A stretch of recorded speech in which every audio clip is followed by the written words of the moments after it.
You know that moment when you discover your wife has been secretly photographing you at your worst moments? Well, I found out the hard way when I stumbled across a dating profile with my face on it. But here's the kicker. She wasn't trying to help me find love. She was trying to prove how pathetic and replaceable I was. It started on a regular Wednesday evening. I was checking my phone when my buddy sent me a screenshot with a message that made my blood freeze. Dude, isn't this you on this dating app? The profile showed 3 photos of me that I definitely didn't remember posing for. The first one was me passed out on our couch with my mouth wide open, drooling slightly, wearing nothing but old gym shorts. The second showed me sprawled on the same couch during a Sunday afternoon NFL game, shirtless, with a beer in one hand and the TV remote in the other, looking like I hadn't showered in days. The third was me trying to fix our garbage disposal, bent over awkwardly with my rear end prominently featured and my face showing pure frustration. The profile description read, "Average guy looking for someone who appreciates the simple things in life, enjoys relaxing at home and fixing things around the house." The whole thing screamed mediocrity and lazy husband stereotype. My first instinct was confusion, then anger, then, strangely, curiosity. Who would do this? And why? I sat there staring at these unflattering photos for about 10 minutes before it hit me like a freight train. Only one person had access to take these photos. Only one person had been in the right position at the right time to capture me in these exact moments of vulnerability. My wife. The woman who shared my bed every night had been secretly documenting my most unflattering moments and using them to create what could only be described as a worst husband ever dating profile. But why? Was she planning to leave me? Was this some kind of elaborate prank? Or worse, was she trying to set me up somehow? I decided not to confront her immediately. Instead, I did something that would change everything. I took control of the profile. First, I changed the password using the forgot password feature since I knew her email habits. Then I replaced those horrible photos with some recent ones that actually showed me at my best. A picture from my friend's wedding where I cleaned up nicely in a suit. Another from our last vacation where I was actually smiling and looked relaxed and confident. A third one from the gym where I was mid-workout and looked focused and determined. I rewrote the bio too. Straightforward guy who values honesty and genuine connections. Looking for someone who appreciates loyalty and authentic conversations. Within hours, the messages started pouring in. Real messages from real women who seemed genuinely interested in conversation. Not the fake or bot messages that usually flood these apps, but actual thoughtful responses to the profile. Meanwhile, my wife was acting completely normal at home. She made dinner. We watched Netflix. She kissed me goodnight. Not a single hint that she had just spent time creating an online dating profile designed to humiliate me. The level of deception was almost impressive if it wasn't so disturbing. Over the next few days, I watched her carefully. She would glance at her phone, smile slightly, then look at me with this odd expression, like she was waiting for something, like she expected me to do something specific. That's when I realized what this was really about. This wasn't just about proving I was replaceable. This was about creating a trap. She wanted me to use the profile, to respond to messages, to maybe even meet someone. Then she could point to my cheating as justification for whatever she was planning next. But here's what she didn't count on. I'm not the same guy who used to let her little games slide. Years of subtle put-downs, constant criticism about my appearance, my job, my hobbies, my friends. All of it had been building up. Comments like, "You're lucky I stay with you, and no one else would put up with this," had become her daily routine. This dating profile stunt wasn't the beginning of her disrespect. It was just the most creative example yet. So I decided to play her game, but by my rules. I started responding to the messages on the app, having genuine conversations with interesting people. Not flirting, not being inappropriate, just talking like a normal human being who wasn't constantly being told he wasn't good enough. And you know what I discovered?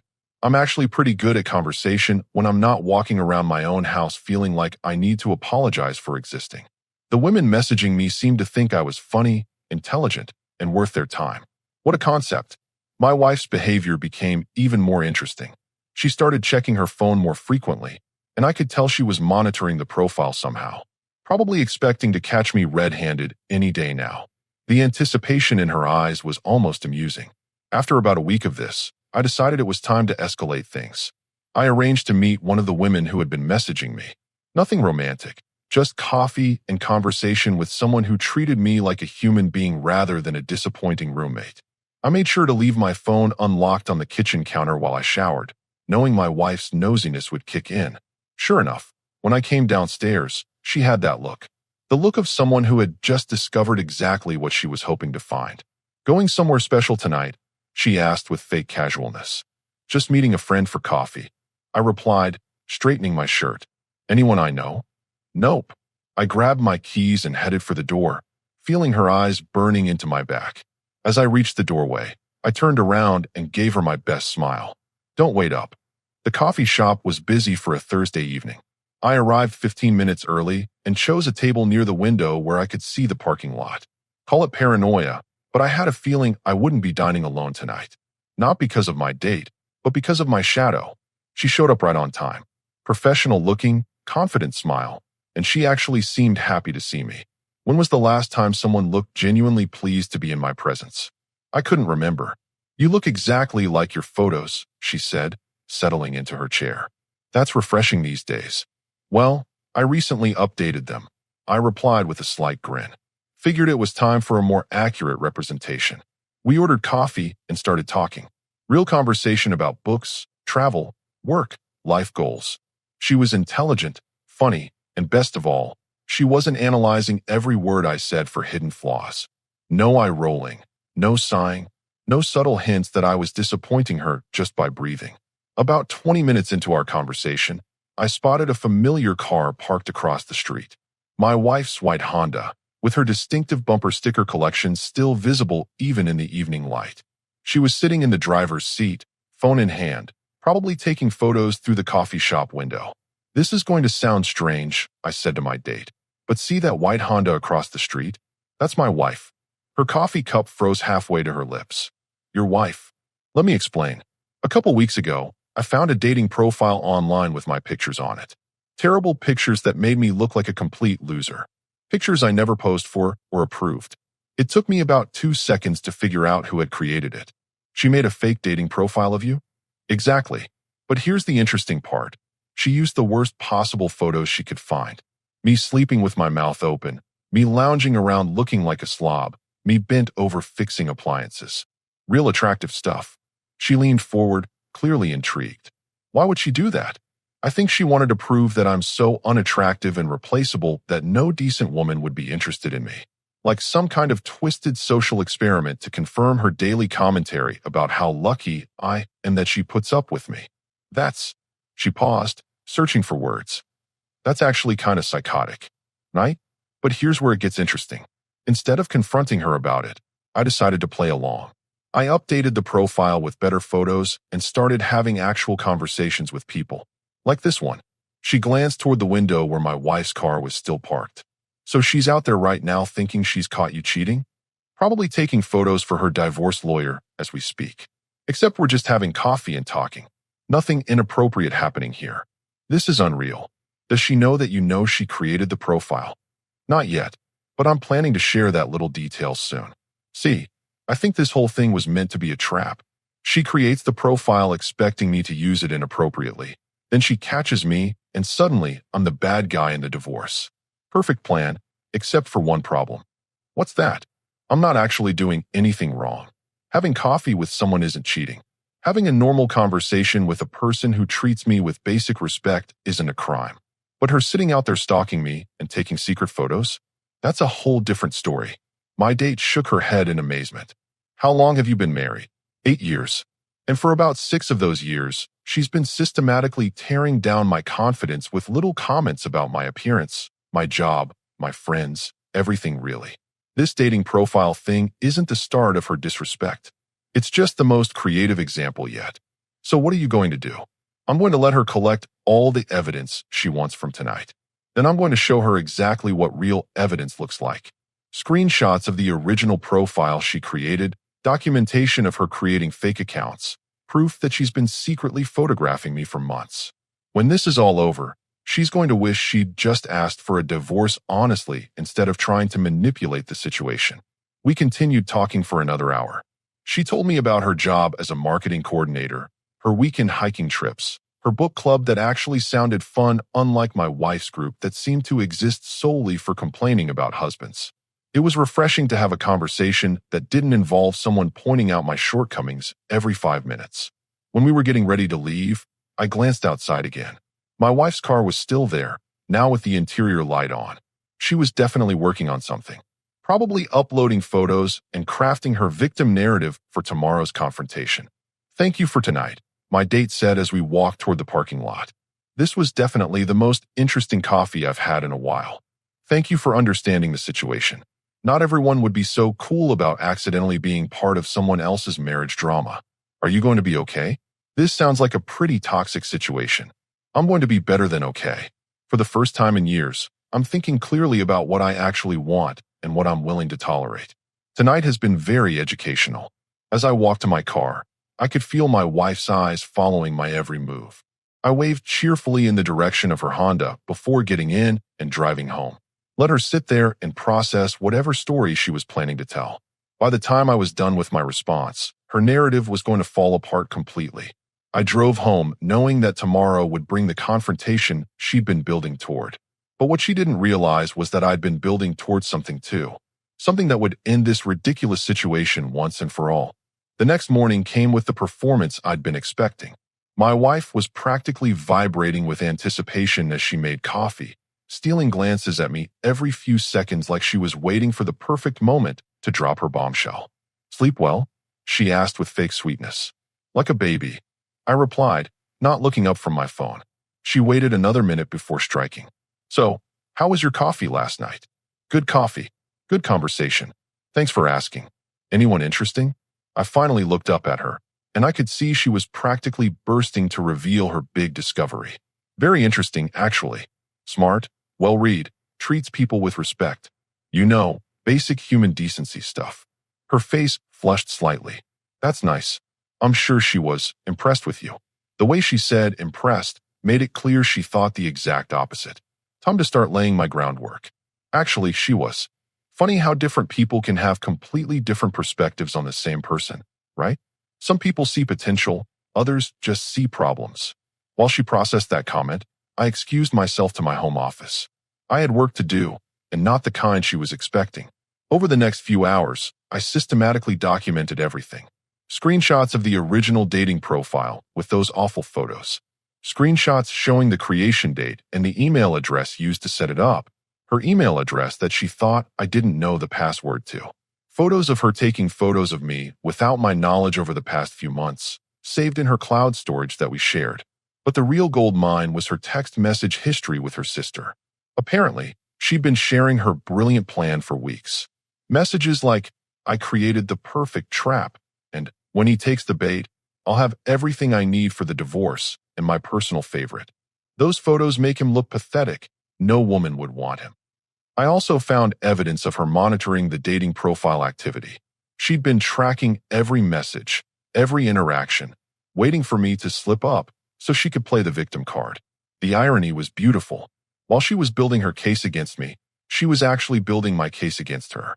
Creating fake profiles, unauthorized use of my photos, stalking, invasion of privacy. The list was getting impressive. Around noon, she appeared in my office doorway with lunch and that same expectant expression. "I made you a sandwich," she said, setting the plate down. "Thanks. That's thoughtful. We should probably talk later." "About last night?" "Sure. I'm actually looking forward to that conversation." She clearly wasn't expecting that response. Her smile faltered for just a second before she recovered. "Good. I think it's time we were honest with each other about where this marriage is heading." I couldn't agree more. Complete honesty sounds perfect. After she left, I continued my preparation. I printed everything. Every screenshot, every message, every piece of evidence of her elaborate setup. I organized it all into a folder that would make any lawyer proud. Then I did something she would never expect. I called a lawyer myself, not for divorce proceedings, but to understand exactly what legal line she had crossed with her little scheme. Unauthorized use of photographs, creating fake profiles, stalking, harassment. Turns out my wife had been busier than I thought. That evening, she could barely contain herself through dinner. She kept checking her phone, probably reviewing her photos from last night and rehearsing her big confrontation speech. "So, she finally said as we finished eating. I think we need to discuss what happened last night. Absolutely. I've been thinking about it all day. She took a deep breath, clearly ready to deliver her prepared statement. I know about your date. I know you've been using dating apps behind my back. I have proof of everything. I nodded thoughtfully. That's interesting. Tell me more about this proof. I followed you last night. I saw you with that woman. I took pictures. I have evidence of you cheating on me. Having coffee and conversation is cheating now. Don't play dumb. You're on dating sites meeting other women. That's cheating. You're right. Someone has been on dating sites. Someone did create a profile and arrange meetings. Someone has definitely been deceptive in this marriage. I stood up and walked to my office, returning with the folder I'd prepared. Let's talk about that. I opened the folder and spread the first set of screenshots on the dining table. Her face went white as she recognized the original profile she'd created. This is you creating a fake dating profile using my photos. Photos you took without my permission while I was sleeping, relaxing, or doing household repairs. Photos specifically chosen to make me look as unattractive as possible. Her mouth opened and closed like a fish out of water. These are your text messages to your sister, discussing your plan to trap me and collect evidence for a divorce. And this, I said, placing another set of papers on the table, is documentation of you stalking me last night and taking unauthorized photographs. She stared at the evidence, her master plan crumbling in real time. Now, I continued, sitting back down. Let's talk about who's really been deceptive in this marriage and who's really been planning a divorce. The silence that followed was deafening. My wife sat there staring at the evidence spread across our dining table like she was looking at alien hieroglyphics. Her mouth moved, but no sound came out. I can explain, she finally whispered. Please do. I'm genuinely curious to hear how you explain creating fake profiles, unauthorized photography, stalking, and planning to frame me for infidelity. She looked around the room like she was searching for an escape route. It wasn't supposed to go this far. I wanted to see if you would actually what? Use the profile you created specifically to trap me? Congratulations, mission accomplished. Except you forgot one tiny detail. What? I never did anything wrong. Having coffee with someone isn't cheating. Having a normal conversation isn't adultery. But what you did, creating fake accounts, using my photos without permission, stalking me, planning to manipulate divorce proceedings, that's a whole different category of behavior. She reached for the papers, probably hoping to hide the evidence somehow. I gently moved them out of her reach. These are copies. The originals are somewhere safe. You can't do this to me. Do what? Present facts? Tell the truth? Use actual evidence instead of manufactured drama. Her shock was rapidly turning into anger. You think you're so smart, don't you? You think you've won something here. I think I've learned something important about the person I married. And I think you've shown me exactly what kind of future we'd have together. She stood up abruptly, knocking her chair backward. This is ridiculous. So what if I created a stupid profile? So what if I followed you one night? You're my husband. I have a right to know what you're doing. Actually, you don't have the right to stalk me, photograph me without consent, or create fake online personas using my identity. Those are called crimes in most places. You're being dramatic. Am I? Let me read you something. I picked up one of her text messages to her sister. Quote, those photos make him look pathetic. No woman would want him. When he takes the bait, I'll have everything I need for the divorce. End quote. Does that sound like the behavior of a loving wife concerned about her marriage? Her face flushed red. You had no right to read my private messages. You mean the messages on our shared cloud account? The account you used to store the unauthorized photos you took of me? Those private messages. She was spiraling now, grasping for any argument that might stick. This is all your fault anyway. If you were a better husband, I wouldn't have needed to do any of this. There it is. The real truth. After 8 years of your constant criticism, your daily reminders of how lucky I am that you tolerate me, your systematic destruction of my confidence, you finally admitted what this is really about. I never said those things. I pulled out my phone and started scrolling. Would you like me to play some recordings? Turns out phones are great for documenting patterns of verbal abuse too. Her eyes widened. She hadn't realized I'd been keeping track of her daily put-downs and insults. You recorded me? I documented my life. Just like you were documenting yours, except I was honest about it. She slumped back into her chair, the fight draining out of her. What do you want? I want you to understand that your little game is over. No more manipulation, no more schemes, no more trying to control the narrative. If you want a divorce, we can discuss that like adults. But this psychological warfare ends now. And if I don't agree, I gestured to the evidence on the table. Then we let a judge decide who's been the problematic spouse in this marriage. I'm sure they'll be very interested in your creative approach to marriage counseling. She stared at the papers for a long moment, probably calculating her options and realizing she didn't have any good ones. I didn't mean for it to go this far, she said quietly. But you did mean to humiliate me. You did mean to set me up. You did mean to collect false evidence to use against me. The only thing you didn't mean was to get caught. So what now? Now you get to decide how this ends. We can handle this privately and amicably, or we can let lawyers and judges sort through your schemes. But either way, the version where you play victim and I play villain, that story is over. She looked up at me with something that might have been respect for the first time in years.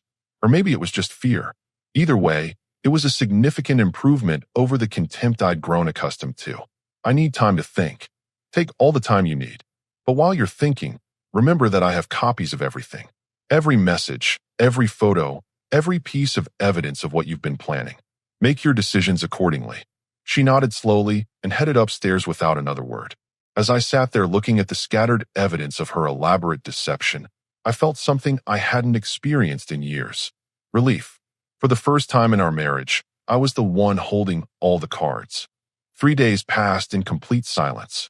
My wife moved through the house like a ghost, avoiding eye contact and speaking only when absolutely necessary.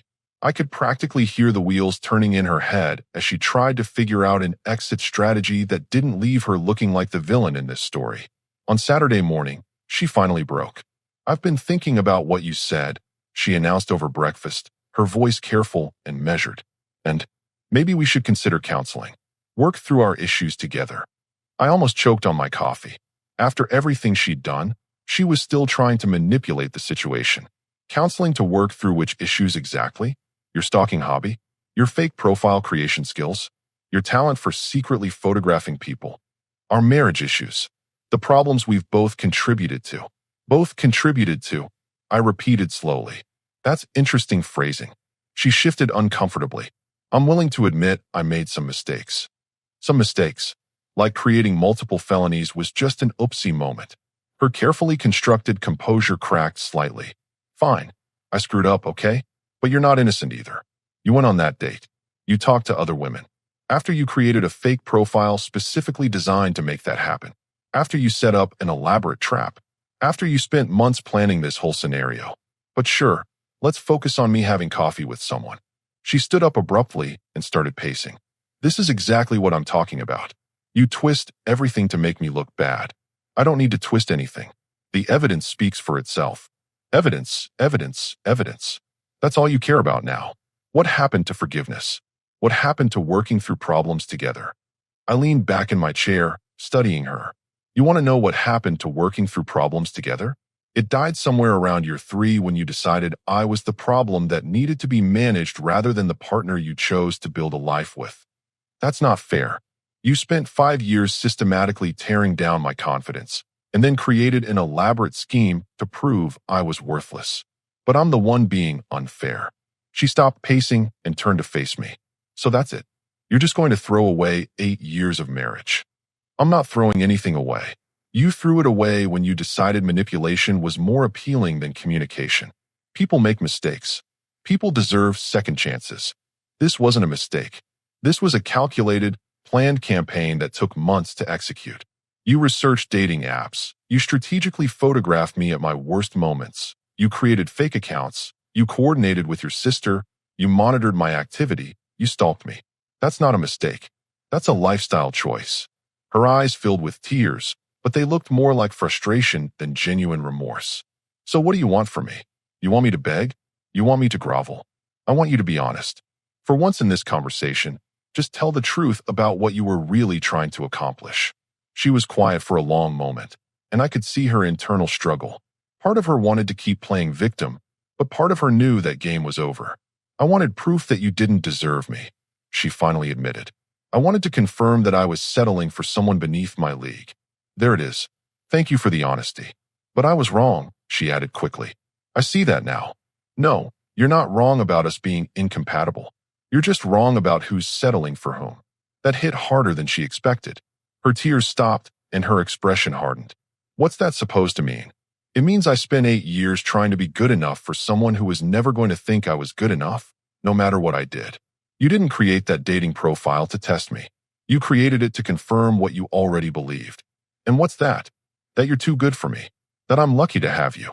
That any woman who shows interest in me must be desperate or damaged. I stood up and walked to the window. You know what I learned from that coffee date? I learned what it feels like to have a conversation with someone who doesn't spend the entire time cataloging my flaws. One conversation with a stranger doesn't mean anything. You're right.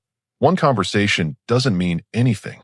But 8 years of feeling like I need to apologize for existing in my own house. That means everything. She stood there processing this, probably realizing that her reconciliation strategy wasn't working. So this is really it. You're really going to divorce me over this. I'm going to divorce you because this marriage has been over for years, and your little scheme just made it impossible to pretend otherwise. Fine, she said, her voice turning cold. But don't think this is going to be easy for you. I have rights too. I turned back to face her, and for the first time in this entire conversation, I smiled. Yes, you do have rights. And I have evidence. Let's see which one carries more weight in court. 6 months later, I was sitting in my lawyer's office signing the final divorce papers. The whole process had been surprisingly straightforward once my wife realized that her evidence folder was significantly thinner than mine. Her attorney had tried the standard approaches: emotional distress, alienation of affection, mental cruelty. But every accusation fell apart when confronted with documented proof of her systematic deception and manipulation. Hard to claim emotional distress when you're the one who created fake profiles and stalked your spouse. The settlement was exactly what I'd expected. Fair division of assets, no alimony in either direction, and a very clear agreement that she would not discuss the circumstances of our divorce publicly or on social media. Her reputation as a marketing professional couldn't survive the story of her elaborate catfishing scheme becoming public knowledge. My lawyer looked up from the papers. That's everything. You're officially a free man. Thank you. I appreciate you handling this so efficiently. To be honest, I've never seen a case where one party documented their own misconduct so thoroughly. Those text messages to her sister were particularly helpful. As I walked out of the law office, I thought about how different my life had become. The house felt peaceful now without the constant undercurrent of criticism and judgment. I'd started going to the gym regularly, not because anyone told me I needed to improve myself, but because I actually enjoyed it. My confidence had returned gradually, like a muscle memory I'd forgotten I possessed. The dating app incident had taught me something valuable, not about dating or relationships, but about self-respect. For years, I'd accepted my wife's assessment of my worth as gospel truth. Her scheme had accidentally shown me what I looked like through someone else's eyes. Someone who didn't have a vested interest in keeping me feeling small. I'd had a few more coffee dates since then. Nothing serious, just conversations with interesting people who treated me like a human being worth knowing. It was remarkable how much more attractive you become when you stop apologizing for existing. The woman from that first coffee date had become a friend. She'd been fascinated by the whole story and occasionally checked in to see how I was handling the divorce proceedings. You know, she told me recently, most people would have confronted their spouse immediately after finding that profile.